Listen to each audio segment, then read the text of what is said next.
Hey guys, my name is Ryan. And my name is Miska. And welcome to Overwatch Central. So Orisa's lockout of competitive is over, and with that we wanted to discuss some common misconceptions and mistakes that players are making with our new omnic. Ana and Sombra had somewhat rocky starts to their competitive careers, but today we just wanted to gloss over some common mistakes when it comes to playing Orisa, playing against, and of course playing with. There is a lot to consider with this hero with plenty of new plays, synergies, and tricks at her disposal, so I think the first misconception we want to go over is an obvious one. Our first misconception on the list is that she's flat out rubbish, and it would be a mistake to assume that playing her is considered toxic or throwing. Just Tuesday night when Orisa hit live competitive play, we actually saw her quite a lot. We had her on our team and the enemy team fairly frequently, and it definitely was an interesting experience. Interesting as well to note though, in the Overwatch Carbon series, which finished last week, is that we saw some use of Orisa in specific situations and maps, so already in pro play there. We saw the barrier being used to allow peeking around corners for hit scan heroes, but of course Orisa hasn't been seen an awful lot in tournament play just yet. The same can obviously be said with the likes of Sombra, but at least their individual players have taken time to learn the hero and show the effectiveness of them. Whilst we don't think she is the optimal pick a lot of the time, making the assumption that Orisa is trash tier and when people pick her they are throwing is not only a dangerous thought process but also an incorrect one. We'll highlight where Orisa's strength and weaknesses lie in this video, but we just wanted to start with the mecha elephant in the room. Now we're going to go over some other mistakes and tidbits of information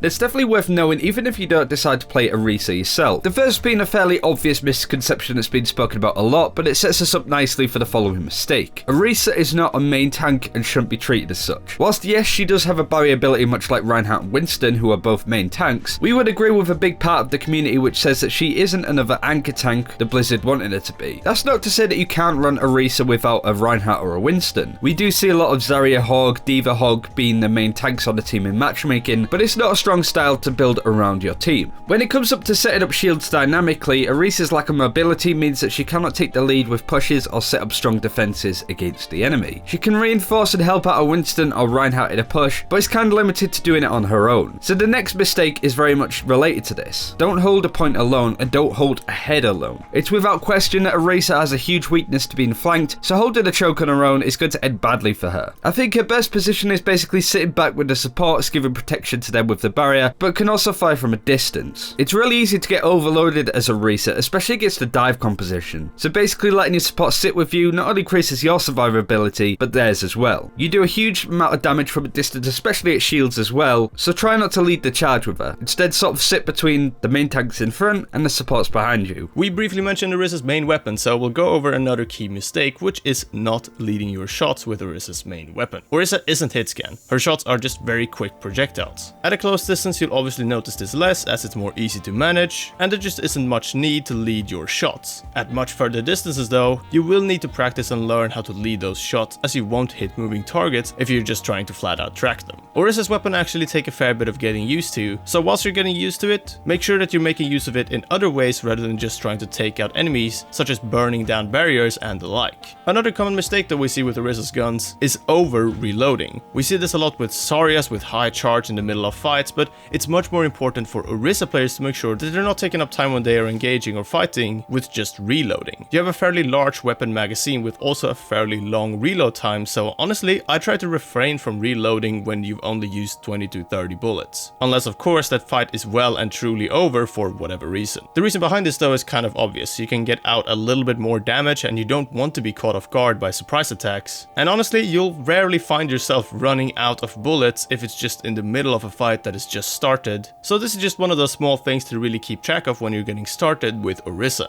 There are quite a few mistakes that come under Fortify or really any of Orisa's mitigating abilities. The first mistake is just assuming that she's too weak. Whilst yes, she is much weaker than other tanks, her strengths come from her abilities. It's like flying into the enemy as Diva and never really use a defense matrix. She isn't a big bulky tank like Roadhog or Reinhardt that can take a shelling, but she does have a lot of abilities that can protect herself and her team. As we also highlighted earlier in this video, she's much better fighting at a distance than up close and personal. Our next mistake involves the main ability when it comes to self-sustain. lane, so the mistake is just using Fortify preemptively. This is another big pet peeve when it comes to Zarya players, when they use their self shields before taking any real damage, and it results in the enemy just waiting for the ability to be over and then killing you after. You want to use this ability once you've taken quite a fair bit of damage, instead of trying to do it to avoid some damage at the start of a fight. The next mistake is on the other side of said spectrum. Instead of using it preemptively, you never really use it at all. Fortify is on a 10-second cooldown, which is still fairly long, but you'll be surprised how many times I myself and others just forget to use it in situations where it's important. It's one of those abilities that people just hold on to for certain situations that don't come up more than 10 seconds at a time. A good example of this is when the Symmetra barrier was added. Lots of people just forgot it was an ability and died in situations where they could have lived. It comes to more muscle memory and reactions that will help you with your time in a Fortify. Just make a conscious note that you have this ability available much more frequently than you'd think firsthand. Not many tips when it comes to using her shield. Placement is just an over time thing, you'll practice it, but when it comes to going against an Orisa, please deal damage to the shield when you see it. Whilst dealing with a Reinhardt barrier is much more important, if they're using the Orisa barrier to make sure that they win their barrier walls against a Reinhardt on his own, for example, you want to make sure that you're taking out the Orisa shield just as much as you're taking out the Reinhardt one. Don't ignore it. In fact, don't ignore anything about Orisa. If you underestimate her, then she is going to kick your ass.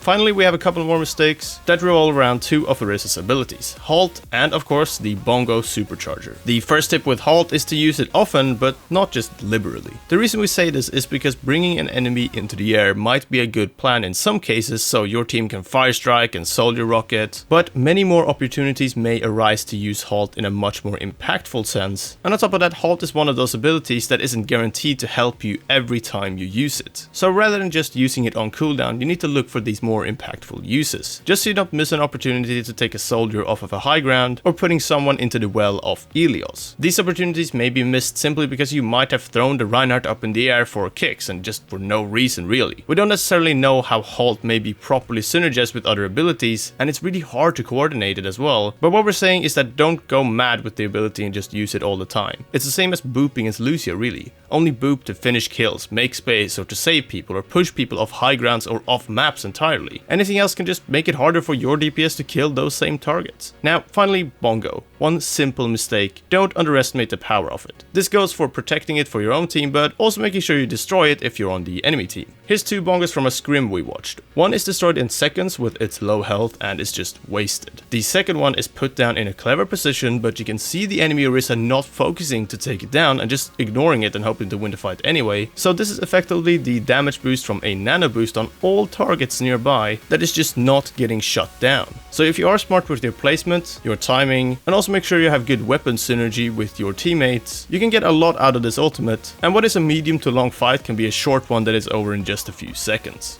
And that's it for this time. Thank you very much for watching. Do let us know what your mistakes are in the comments below. I can already imagine the big mistake is just playing her. She's rubbish. And all I'm saying is just don't underestimate her. She isn't the best pick out there, sure, but I think she's a lot better than people are giving her credit for. But let us know what you think in the comments below. Let us know if you'd like another video like this covering other heroes as well. Maybe common mistakes at Mercy's, Meg, Hanzo, stuff like that. Do let us know which hero you would like us to cover next, I suppose, in the comments below. Like this video if you want to see more kinds of video like this, and subscribe if you haven't already. But until next time, take care. We'll see you then.